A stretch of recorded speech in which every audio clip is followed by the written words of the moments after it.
Hello there, everyone, and welcome back to the newest episode in a series about Beacon Pines. Let's get into it. What big ears you have! Lucas sat shivering in the bushes, staring at his feet. After checking to make sure the coast was clear, Beck gave him a gentle tug on his sweater.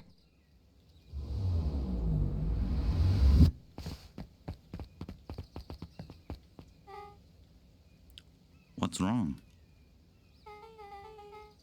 You look like you've seen a ghost. Why were you so scared of that old lady in the hazmat suit? That was my gran. That was your gran? Yeah. Okay, well, I'm sure there's a perfectly reasonable explanation for all of this. Let's just get to the treehouse and figure things out there. Lead the way. Let's get to the treehouse and meet with Rolo. This way, my friend. Oh, something fishy is going on. For the last time, there's nothing to worry about. Of course, we're not worried. The clipboard finished writing with a scratchy flourish and looked up. Just dotting our I's and crossing our T's. Well, maybe try minding your P's and Q's. Mr. Nuncreed, arms crossed over his paunch, gave an exhausted sigh. If there's anything you need knowing, you'll know it. Absolutely. If you'll just sign here, acknowledging everything is accurate, we'll be out of your hair in a flash. Oh, for the love of... He snatched the pad and scribbled his name so hard the pen nearly snapped. There. And would you like my eternal soul as well? The clipboards looked at each other for a moment, almost pondering the possibility, then broke into laughter as they walked away.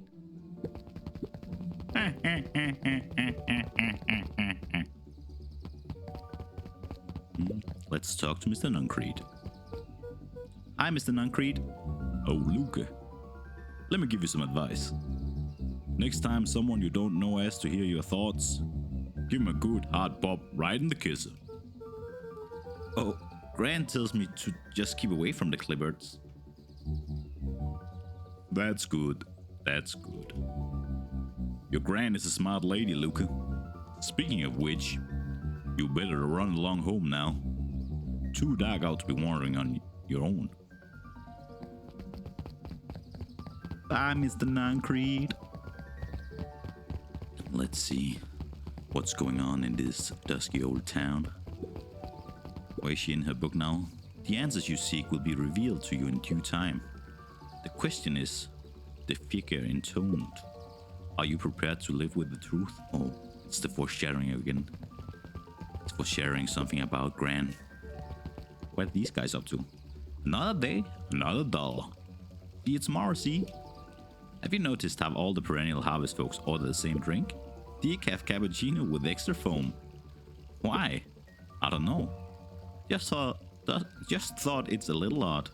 Pretty weird for sure. Well, the customer's always right. See you bright and early tomorrow. Ugh, I can't wait. I am positive that he can actually wait.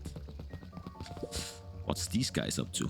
William Kerr and Gus Valentine proudly surveyed the half-covered festival banner. It's all coming together quite nicely. Couldn't have done it without you. The mayor gave a half-hearted shrug. I'm not so sure about that. Nonsense. That reminds me, I wasn't able to thank your sister for her contributions. Yes, she has been indisposed of late. She doesn't much like me, does she? Oh no, that's not it at all. She's just been busy. Of course. Regardless, I would be forever grateful if you could pass my thanks to her. The History Museum adds a real air of importance to the whole affair. And we couldn't very well celebrate the story of Beacon Pines without including the Valentines. My father was a great man. You're darn tootin' he was. Kerr lopped his arm on Gus's shoulder. but I mean the entire Valentine family. Present company included. Can I ask you something, Mr. Kern? Call me William. Ask away. William, why are you doing all of this? Gosh, I never felt one needed a compelling reason to throw a party. Not just a festival. All of this. There's gotta be 100 down on the locked towns out there. Where is Perennial Harvest so invested in helping Beacon Pines? You know what I love most about the agriculture business? Seeds. Seeds? Yup. Little bundles of potential. With a glimmer in his eye, Kurt gestured grandly toward the horizon.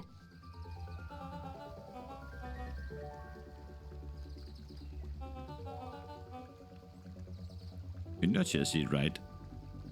And it can grow into something truly special. You see potential here? Undoubtedly. The seed of greatness is already under our feet. All it needs is a little nudge. And the right leadership, of course. Oh. Good night, Mayor Valentine. Something fishy is going on with that dude. Seems like an evil guy. If I am to share my thoughts with you. So, let's see. We need to get to Rollo. Oh, this is nice. Yeah, the tree is just a little further on from here.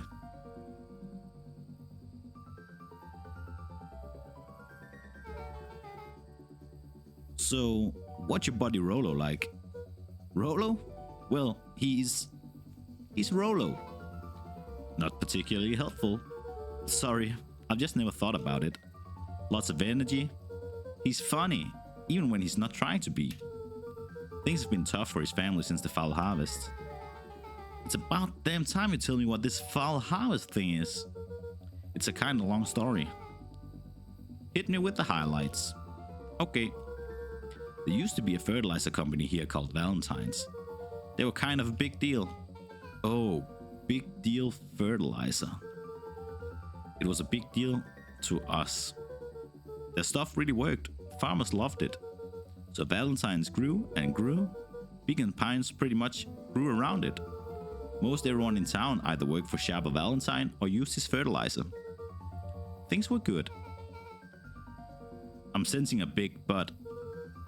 Around 6 years ago, Shabba Valentine suddenly died. And something changed. Changed how? Could have been a bad batch. Maybe it was in the water, or air, or soil. Nobody knows. But all the crops died, and everyone blamed the Valentines. The foul harvests. Yeah. Valentine's fertilizer went out of business. Half the town lost their jobs. Sheesh. The next year the crops came back, but something was different. You plant a crop, do everything right, and it's sort of a crapshoot what happens. And no one knows why? Nope. I take it Rollo's farm got the short end of the stick. Yeah, for some reason their farm was hit harder than the others. That sucks. Things have gotten better since Perennial Harvest came to town. The Beacon Pines Reborn Initiative? Yeah. First thing they did was give the town a deep scrub. They even put us up in hotels one town over for a week while they decontaminated the groundwater. We better get going.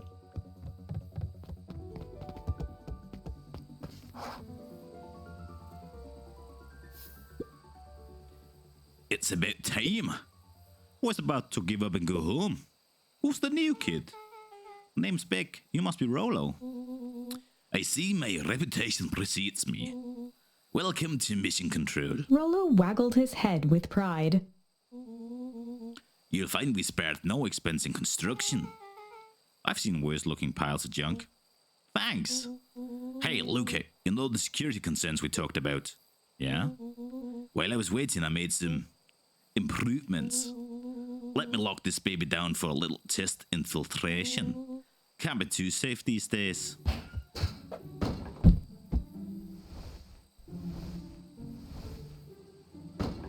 Very nice. He's rolling up the window.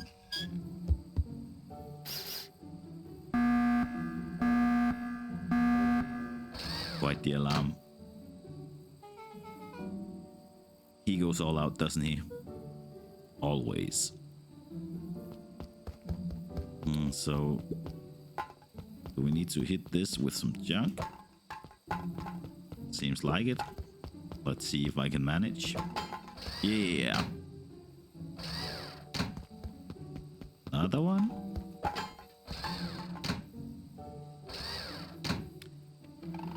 Oh, it's moving.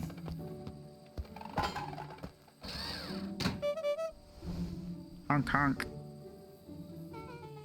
Where did you guys get all this junk in the first place?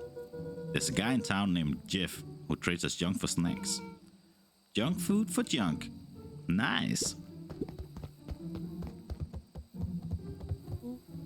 So, pretty sweet security, right? It was imaginative, I'll give you that. Luca, are we sure we can trust this new recruit? I'll vouch for her. Thanks, I guess. Okay, Luca, you promised to fill me in about the Valentine warehouse. Luca sucked in a long breath. So, like I said, there was someone there. What were they doing? I don't know, but the place was lit up and active. Maybe they were squatters? I don't think so, it seems more organized. When the man pulled me in, I saw some sort of equipment running. A man pulled you in? Yeah, but I got away. You keep saying it was a man. They were wearing a mask, right? Yeah? Then it could have been a woman. How did you get away? I grabbed a rug or something and broke their mask. They let go and I ran. Dang. That's intense. No wonder you freaked out when you saw your grandma. Yeah, that's the other part. On our way here, Beck and I saw Aris Valentine meeting with Gran, wearing the same sort of hazmat suit. Willow let out a low whistle. Ooh. And they weren't there for idle chit-chat. It was a proper clandestine meetup.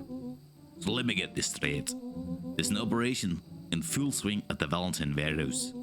You were almost abducted by a strange man or a woman in a protective suit. And then you saw your gran in the same suit talking to Aris Valentine. Pretty much. I'm beginning to think this town is kinda not Willow and awesome. Luca shot back a look. No offense. And so, we can logically conclude aliens or alien zombies have infiltrated the town. And the leader is your gran, and she tried to murder you. First of all, and for the last time, there are no aliens. Second, it couldn't have been my gran at the warehouse. I broke that person's mask to get away. The mask Gran was wearing wasn't damaged. But she's definitely hiding something. Maybe. Your Gran is weird, but she might be the most boring person in the universe. All she does is sit around all day making jam. What could she possibly have to hide? I don't know. We haven't talked much since she moved in. Moved in? Your Gran isn't from here?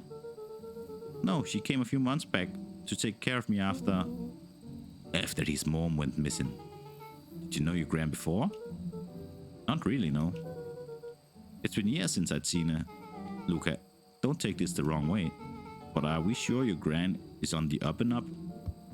Luca gazed out the window. I'm just saying. It sounds like strange stuff has been happening since she showed up. We could say the same thing about your family. But you're right. Luca, your Gran is hiding something. And parallel it says, folks only be burying stuff worth digging up. We need to investigate your house. If my Gran really is hiding something, don't you think I would have noticed by now? That's kind of the whole point of hiding something. I guess you're right. Gran's been leaving the house for hours at a time this week. I'll call you two tomorrow when the coast is clear. And we can start getting to the bottom of this. I'm always game for a good snoop. You can count me in. Chapter 6. And with that, my dear friends, as per usual, we'll end the episode here. Hope to see you again, and have a nice day. Bye-bye. Hey there, and thanks for watching. Please leave a like and a subscribe. I've been YoungishSpoon. See you next time.